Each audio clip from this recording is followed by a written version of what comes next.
मीरपुर नाम के शहर में तेजस अपनी पत्नी नीरू के साथ रहता था। पति पत्नी दोनों ही नौकरी करते थे। एक दिन तेजस गांव अपनी माँ के पास फोन करता है। हेलो, प्रणाम माँ। जीते रहो माँ, तुम दादी बनने वाली हो हैं? अरे वाह, ठीक है बेटा, मैं कल ही आती हूँ। जब माँ जी शहर पहुंची तो बेटे बहू ने बहुत अच्छे से स्वागत किया। लीजिए माँ जी, चाय। अरे गर्मा गर्म पकोड़े ले आओ माँ के लिए। नीरू रसोई में गई और 2 मिनट में ही पकोड़े ले आई। जी ये लीजिए। बहू जादू से बनाए हैं क्या? अभी तो रसोई में गई थी। यम्मी। माँ जी, शीला रसोई में पकोड़े तल रही है, मैं बस लेकर आई। हे भगवान, मेरा धर्म भ्रष्ट कर दिया तूने। अब तो गंगा जल से शुद्धिकरण करना होगा। दूसरे दिन, माँ जी मैंने नाश्ता बना दिया है, ऑफिस जा रही हूँ। पर अभी तो घर का सारा काम पड़ा है। शीला आती ही होगी, झाड़ू पोछा बर्तन कपड़े वो सब कर लेगी। हमारे जमाने में घर का सारा काम हम ही करते थे। जी माँ जी, आप बहुत होशियार हैं, मैं घर ऑफिस दोनों नहीं संभाल पाती। तो जरूरत क्या है घर से बाहर जाकर चाकरी करने की? वैसे भी घर का काम खुद करने से घर में बरकत आती है, समझी? पर माँ जी। पर वर कुछ नहीं, इस महीने की पगार मिले फिर ऑफिस बंद है। हाँ। रात को नीरू तेजस से कहती है, सुनिए जी, माँ जी बोल रही थी कि मैं नौकरी छोड़ दूं। वैसे ठीक ही तो है, अभी तुम्हें आराम की जरूरत है। फिर भी आराम कहाँ, शीला को छुड़ाने के लिए बोल रही थी।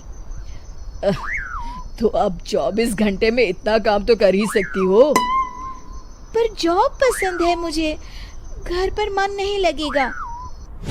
अगले दिन जब दोनों ऑफिस के लिए निकल रहे थे, मेरी तो कोई कीमत ही नहीं है इस घर में। माँ जी, आजकल महंगाई बहुत है, रहन सहन भी बदल गया है, दोनों नौकरी करते हैं तभी ठीक रहता है। अच्छा, तू कहना क्या चाहती है? मेरा बेटा तुझे बिठा के खिला नहीं सकता? तू ही इस घर का खर्च चला रही है, हैं? नहीं माँ जी, मेरा वो मतलब नहीं था। मतलब खूब समझती हूँ, ये बाल धूप में सफेद नहीं किए मैंने। हाँ। अब तो ये रोज का काम हो गया था। तेजस भी रोज की झिकझिक से परेशान हो गया था। एक दिन उसने कहा, नीरू, वैसे भी तुम्हें मैटरनिटी लीव मिलने वाली है, तो अभी से ही छुट्टी ले लो। पर क्या, मेरी सैलरी अच्छी खासी है। आखिर नीरू ने रिजाइन कर दिया। जब बच्चा हुआ तो घर में सब बहुत खुश हुए। कुछ दिनों बाद तेजस फाइल देख रहा था। क्या हुआ तेजस, कुछ परेशान लग रहे हो? हाँ, वो हमारी जितनी सेविंग्स थी वो तो हॉस्पिटल में और छठी के फंक्शन में खत्म हो गई है नीरू। और अभी वैसे मंदी चल रही है तो मैं बोल रही थी कल मुन्ना को हेपेटाइटिस का टीका लगवाना है।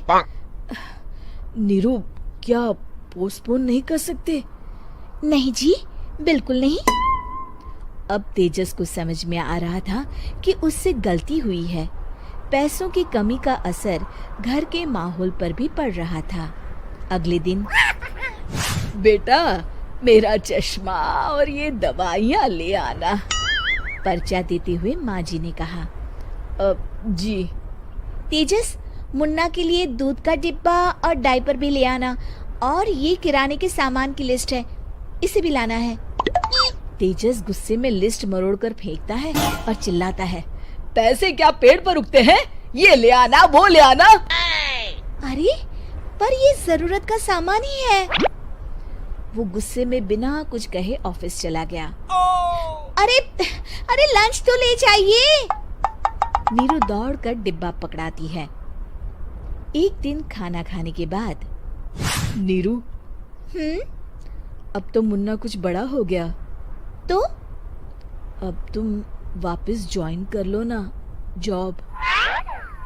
पर इस रिसेशन में जॉब मिलना बहुत मुश्किल है। ट्राई तो करो। फिर मुन्ना, माँ जी है ना, और एक फुल टाइम मेड भी लगा लेंगे। पर माँ जी, उन्हें तो पसंद नहीं। तभी माँ जी वहाँ आ जाती है और प्यार से नीरू के सर पर हाथ फेरते हुए बोलती है, अब मेरी समझ में आ गया बहू, पहले के और अब के समय में अंतर है। तुम काम शुरू करो, मुन्ना की जिम्मेदारी मेरी। मेरी प्यारी माँ जी, ये कहकर नीरू उनके गले लग गई।